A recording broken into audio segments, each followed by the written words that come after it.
I have watched every single WrestleMania there has ever been. Every single one. Some more than once. For a shoot. You see, there are certain sporting events that not only transcend the sport they represent, transcend the genre of sports, but even transcend the genre of entertainment.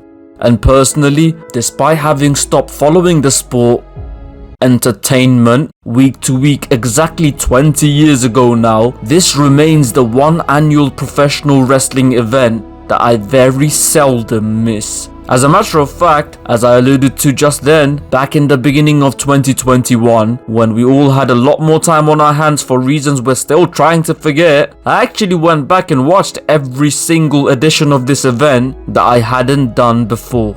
So with that very much in mind, and as we sit merely days away from the event hitting the big 4-0, today's topic indeed revolves around the excessive yet extravagant, racy yet revered, deliberate yet dangerous, conceivably catastrophic but consistently crazy and controversial cauldron of continually calculated chaos, WrestleMania.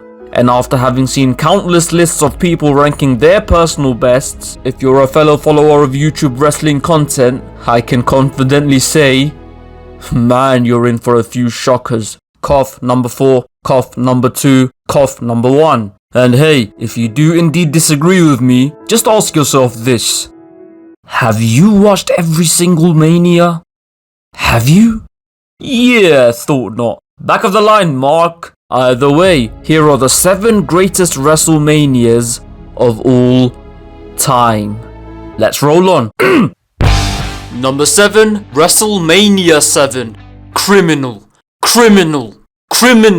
Criminally underrated. Like seriously, why is this WrestleMania not mentioned more often amongst the best? And yes, I'm well aware that on an athletic front, the matches do not hold up to today's standards. But judging it purely on that would be completely missing the point. And even having said that, the opener was lightning. Like yes, we all know that the Rockers could go, but the bumping by Haku and the Barbarian, given the size of these gentlemen, was seriously impressive. And well, it just went on from there. Andre's final WrestleMania appearance, Jake Roberts vs Rick Martel being one of those so bad it's good matches, the birth of the streak. The main event may have been cheap as shit, but the match was actually good for what it was. Sergeant Slaughter was an absolute prick throughout and the crowd was still super into the Hulk up routine. And then, of course, the match of the night, followed by one of the most emotional moments in WrestleMania history. I remember The Undertaker saying in an interview that professional wrestling, above everything else, is about evoking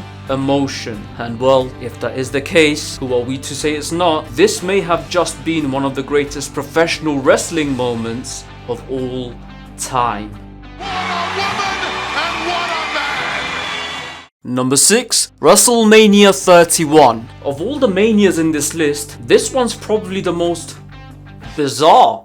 And no, I'm not only talking about Triple H's yearly cash spree to satisfy his midlife crisis, but this WrestleMania is also pretty bizarre because none of the matches actually had a particularly enticing build-up prior to the event, and none of them actually went beyond 19 minutes at the event. Yet, this was an all-time classic show. Why? One word.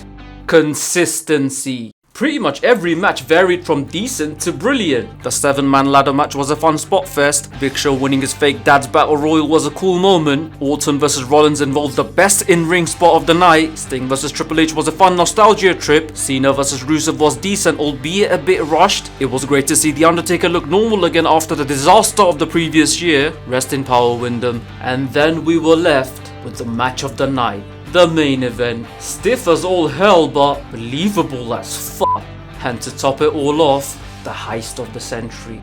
What a ride. Number 5, WrestleMania 23. Honestly, you could have made a pretty strong case for any of the WrestleManias from 21 to 24 being on this list. But nope, I've only opted for 2 of them. Ooh, spoilers, are you excited? The first of which was WrestleMania 23. And while all 3 were really good, what makes 23 stand out from his 2 predecessors is the 2 title bouts. Cause although both WrestleMania 21 and 22 had great undercards and blockbuster Money in the Bank ladder matches, the 4 championship matches actually varied from crap to to just about decent. The title matches on this card, however, different story. The Undertaker, after having for years wrestled lumbering, immobile big men who either wear furry body armors or walk like they're constantly trying to fit into new shoes, came across a big man who can actually go. I mean, the match kinda told a simple story. Two big, scary but very athletic behemoths just bumping into each other to see who falls first. And then we move on to what is possibly the most underrated WrestleMania main event ever. I'm guessing because this was during the peak anti-Cena era and the crowd just refused to believe that he was capable of putting up a stellar performance. Either way though, you're making a mistake. This match is sick. And you know what? Now that Big Match John is popular again and probably more popular than ever, go back and watch it. And I dare you to tell me that I'm wrong. Cause brother, I'll tell you straight up, you can't. See me. Number 4, WrestleMania 28. I'm guessing among die-hard internet fans, this is probably the most divisive pick. And you know what? In some cases, rightly so. But even so, for me, honestly, the highs of this WrestleMania are just in a different stratosphere altogether. The first, of course, being the end of an era. Amazing storytelling, thrilling moments, including that kick out. And by the way, I've heard comments about how it was absurd and not believable that Taker seemed done and worn out after just a few spine busters from Triple H. But you see, that for me added to the story. This was a veteran seemingly on his last legs who for years now had been hanging on by a thread, coming back purely due to his insecurities. And yes, I'd be remiss if I didn't mention that heartwarming moment on top of the stage. Epic stuff, man. But we weren't done here though, as the second stratospheric high was of course the falsely advertised once in a lifetime. Two superheroes on a collision course, two faces of their generations, two icons in their prime. And man, did the crowd eat up everything either of them did, and genuinely, it seemed as epic as it was billed to be. In other news, the Big Show had his WrestleMania moment, which was actually pretty sweet. Kane topped Randy Orton in a decent undercard bout. CM Punk retained against Chris Jericho in what was a decent to good match with a really intense work shoot-like angle. Though if I say so myself, Punk's acting was a bit... well, at least he played that role better than he played the role of an MMA fighter later on. No, but seriously, respect, man. That shit takes guts. Either way, very good Mania. Number 3, WrestleMania 24. Another Mania potentially higher ranked than what you'd usually see, but this time I don't really get why. Bro, this was amazing! JBL vs Finlay was fun as all hell, and I mean sure, Batista vs Umaga, while not bad, wasn't a classic by any means, and yes, Kane squashing Chavo Guerrero in seconds admittedly felt like a waste, but then it got good. With the first up being another emotional roller coaster. The Nature Grandpa versus the Heartbreak Dad. Ric Flair versus Shawn Michaels. Which, by the way, just happened to be Flair's 432nd to final match. And yeah, man, this really does pull at the heartstrings. I mean, not just then, but probably even more so now, knowing that just 5 years later, his youngest son, who was at ringside that day, would tragically pass on. Rest in peace, Reed. And please rest at home, Rick. Christ, man. Now next up as far as big matches go was actually the triple threat between Cena, Orton and Triple H, which, considering it had Orton and Triple H in it, was actually really fast paced. Plus, let's not forget, this Mania also had what is still for my money, the greatest celebrity match in the event's history, with Floyd Mayweather proving that you don't necessarily have to know how to spell your own name to be classed as smart. Honestly, the man's a genius at what he does. And then there's the main event, aka Countermania 24. Completely different to anything that had been done previously with streak matches, this bout focused on how closely Edge had studied The Undertaker and therefore had an answer to almost every move dished out by the Demon of Death Valley. Almost every move, as The Undertaker finished the match by snatching Edge into the Hell's Gate from a spear in a genuinely unexpected finish to cap it off. Though if you ask me, it sort of buries Edge's finish, don't you think? But then again, you've seen Edge's spear? Though don't get me wrong, that's not to say it's never looked awesome, cause Number 2, WrestleMania 17. It's official, isn't it? I am the first man in history to be cancelled before anyone even knew who the I was. And look, I'll explain why this is second and not first later on. But right now, I actually want to spend time talking about how amazing this show was. Cause it was! Regal vs Jericho was what an opener should be. Kane vs Big Show vs Raven was actually a little slower than you remember, but great spots nonetheless. Angle vs Benoit was by no means their best match, but still really solid as you'd expect. And then, yes, TLC 2. Wow. And look, as much as I agree with Bret Hart that a ladder match should always revolve around, you know, climbing the actual ladder, there just is no denying that when a spot fest is done right, boy is it scintillating viewing. And for the 21 ladder! Goosebumps, man. Undertaker vs Triple H was very Attitude Era-esque, and while it may have been the weakest out of their 3 bouts at Mania, it was still very strong in its own right, though I'd be lying if I said I wasn't jealous of Mike Chioda not getting fired for sleeping on the job. Get up, will ya?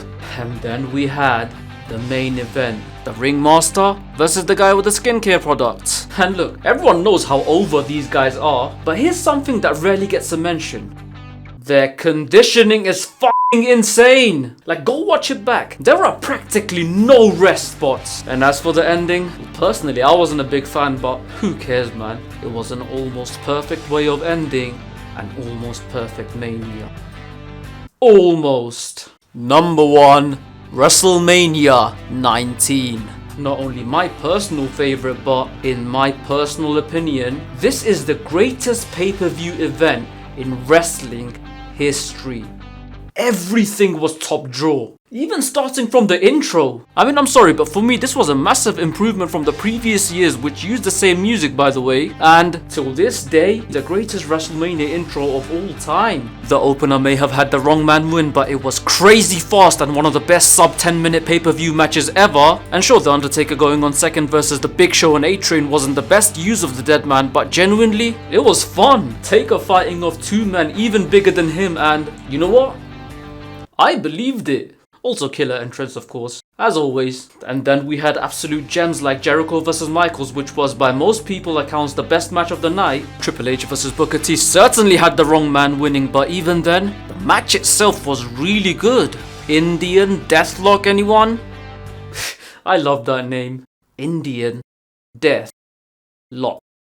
Damn. Hogan vs McMahon was miles better than anyone thought it would be, especially considering that both men were at a combined age of 108 at the time. Fucking mental that. We then had the final chapter of the incredible rivalry between the proud sons of Wade Bowles and James Anderson, and as always, it was great. Like, not only was it cool and extremely fitting that it was The Rock who got to be his final opponent, but when you consider the shape that Austin was in the night before, this was an amazing performance. And finally, the main event, one of WrestleMania's very best. Kurt Angle versus Brock Lesnar, which was basically both men trying to out-wrestle each other for over 20 minutes, as they allegedly did multiple times behind the scenes back in those days, with Angle using his technique and positioning, and Lesnar using his brute strength. Really compelling story told. And yes, it was obviously terrifying as fuck when 295 pounds knackered to knots Brock messed up a shooting star press, but you know what? Much like The Undertaker's suicide dive at Mania 25, for me it just added to the legend of this match and, in turn, helped in cementing this Mania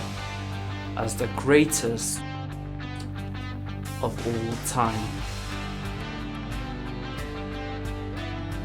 And that is that. Agree or disagree, beats indifference. Once again, don't forget to like and share. Let me know what your personal favorites and best Manias are. And of course, please do subscribe. Till next time, keep rolling.